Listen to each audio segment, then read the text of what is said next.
A walking city rises from the earth, and kingdoms fall silent in terror. Chapter 47. The thing that emerges from the crimson wastes shouldn't exist. Towers of living stone pulse with veins of golden light. Streets breathe. Windows blink like eyes. The entire structure moves on legs of compressed earth and crystallized mana, each step shaking the ground for miles. Standing at its peak, one hand pressed against a spire that responds to his thoughts like a living creature, is Kael Vermillion.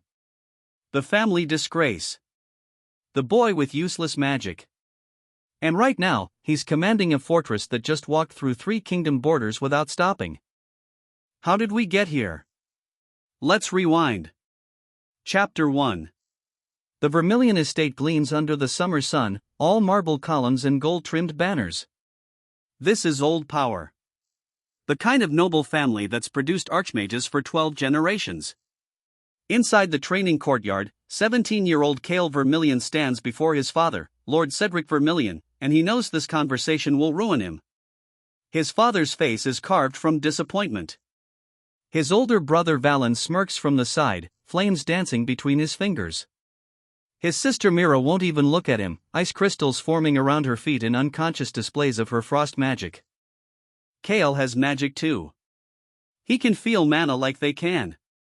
But while they learn to throw fire and freeze blood and bend reality, Kael's magic only does one thing. It builds. Specifically, it shapes stone. Reshapes architecture. Makes walls straighter. Fixes cracks in foundations. His father speaks, and every word lands like a hammer.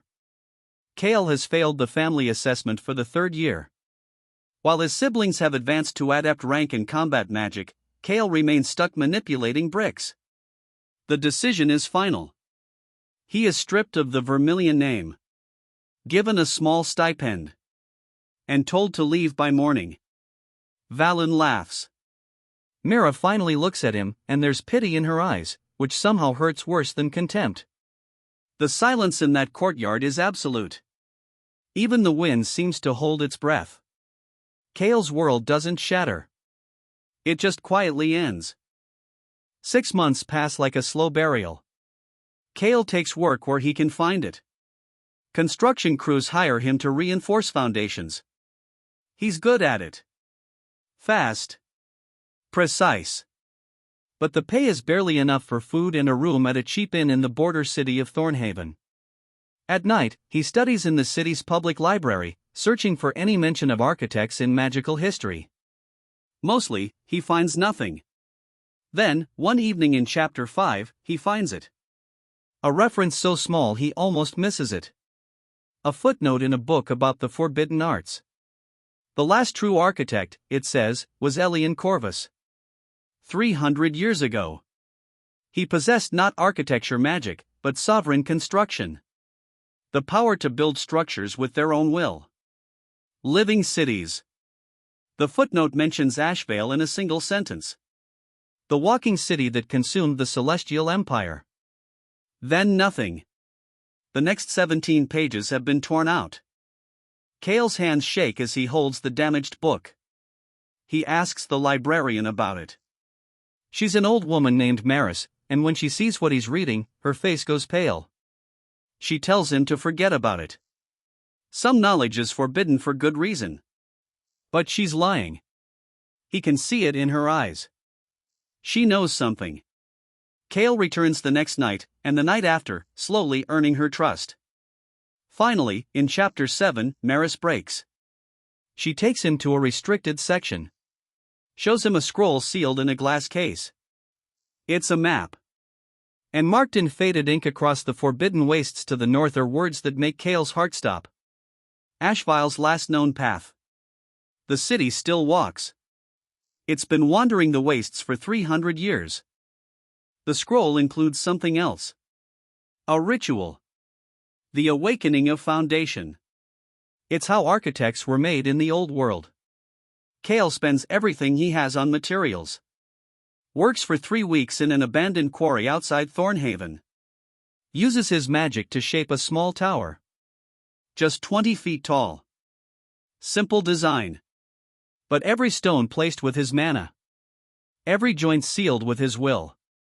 On the night of the new moon, he cuts his palm, speaks the words from the scroll, presses his bleeding hand to the foundation. Nothing happens. Then everything happens. Pain beyond anything he's imagined. His mana doesn't flow out. It's ripped out. The tower drinks it. Consumes it. Kael screams and can't stop. The stones begin to pulse. Veins of light spread through the structure. And then, quietly, impossibly, the tower moves. When he wakes at dawn, the tower stands quiet. But when he approaches, he swears it leans slightly toward him. The ritual changed something fundamental in Kael. His mana pool has doubled. Maybe tripled. And his architecture magic now has a prefix in his status window that makes his blood run cold. Forbidden art, living architecture, rank unknown. He tests his new ability carefully. Touches a wall in the quarry. Pushes mana into it. The stone ripples like water, then reshapes itself into stairs. But it doesn't stop there. The stairs shift again. Adjust their height to match his stride perfectly. They learned from him. Anticipated his need. This isn't utility magic anymore. This is something that thinks. Kael's wonder lasts exactly 3 days. That's when the bounty hunters arrive.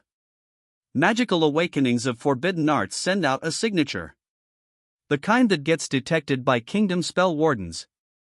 5 hunters kick in his door. Led by a scarred woman named Tessa Ironveil who's very clear about the terms. Come quietly, gets sold to the Arcanist Guild for study. Resist, gets sold in pieces. Kael reaches for the mana inside him. It responds like a flood. He slams his hand against the floor. The inn's foundation bends to his will. Floorboards spike upward, impaling 2 hunters instantly. A wall extends, crushing a third. Kael stares at his own hands in horror. He just killed people. The wood and stone are slick with blood. But Tessa doesn't give him time to process. Lightning crackles in her palms. They fight through 3 rooms.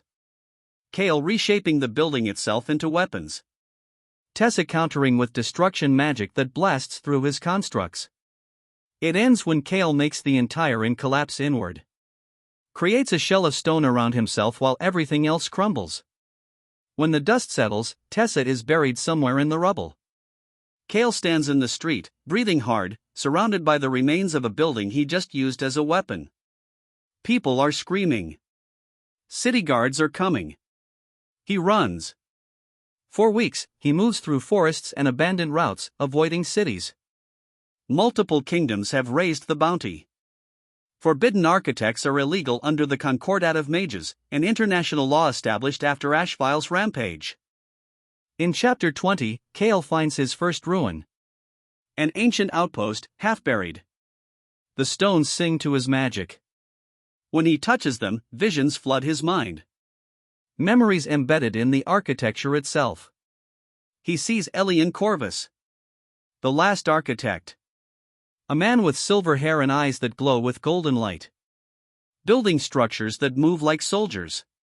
Commanding walls that march across battlefields. And he sees Ashveil. A city of such immense scale that clouds form around its highest towers.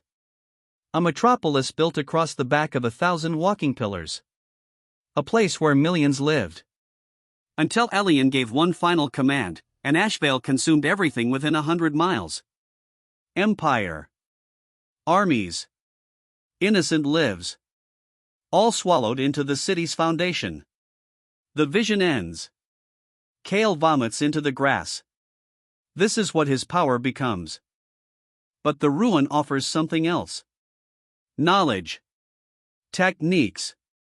Elian embedded instructions in his creations. Kael spends 3 weeks at the site, learning how to create mobile fortifications.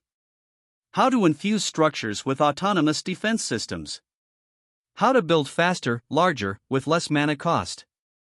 He practices on the ruin itself. Raises it from the ground. Shapes it into a walking platform, crude but functional. 20 feet across. Moves on 6 legs of interlocked stone. It's slow. Unstable. But it works. Kael names it Foundation. His first real creation. And it follows him like a loyal animal. For the first time since leaving home, Kael smiles.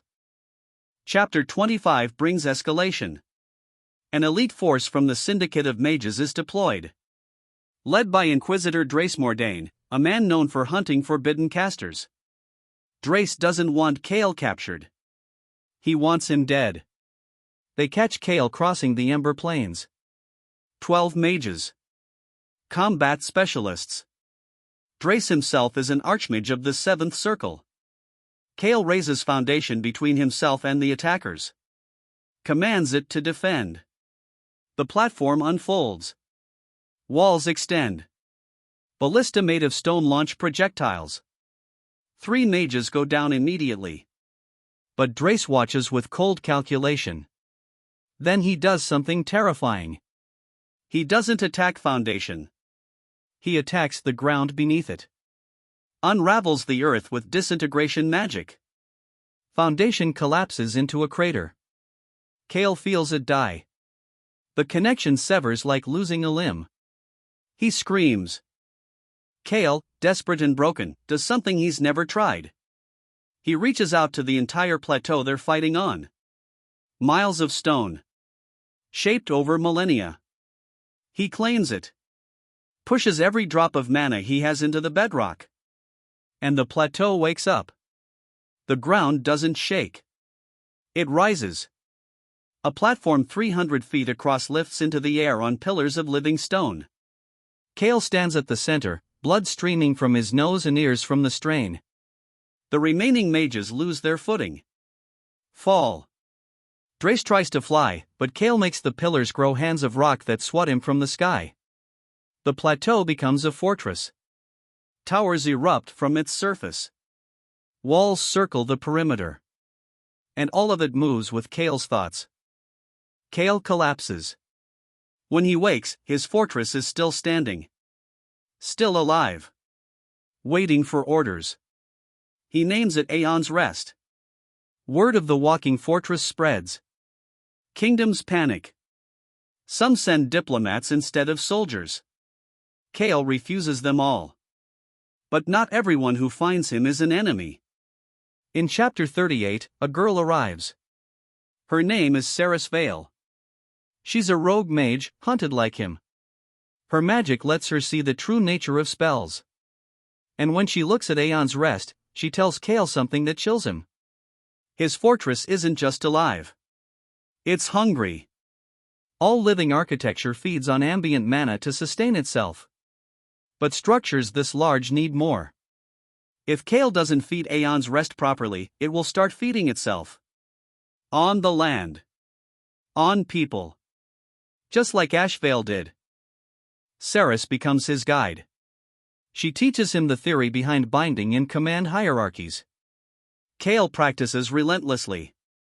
Breaking down parts of Aeon's Rest and rebuilding them with tighter control. Creating failsafes. Programming limitations into the structure's core. It's agonizing work. Like rewriting his own soul piece by piece. But slowly, Aeon's Rest becomes more stable. More obedient. And Kael's understanding deepens. He starts building smaller constructs. Scouts made of stone that can detach from the fortress and explore. Guardians that patrol the perimeter. Each one a fragment of his will given form. By Chapter 43, Kael has built an army. Not of soldiers, but of architecture. 12 walking towers. 30 mobile walls. 100 guardian constructs. All orbiting Aeon's Rest like a fleet. And that's when he sees it.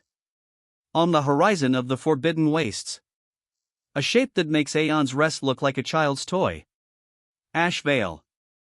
The walking city is immense beyond comprehension. Miles across. Towers that scrape the clouds. Kael commands Aeon's Rest to walk. To intercept the ancient city. 3 kingdom borders crossed without stopping. Armies watch from a distance but don't engage. As the two cities approach, Ashveil stops. Just stops. Every tower turns to face Kael. And he feels it. A presence. Ancient. Vast. Lonely. Ashveil recognizes what he is. The first architect it's encountered since Elion. And deep in Kael's mind, he hears a voice like grinding stone and whispering wind. It asks a single question. Have you come to finish what he started? Kael doesn't know how to answer. Because he doesn't know what Elion started. The city waits. And Kael Vermillion stands between two walking fortresses and realizes his real journey is just beginning.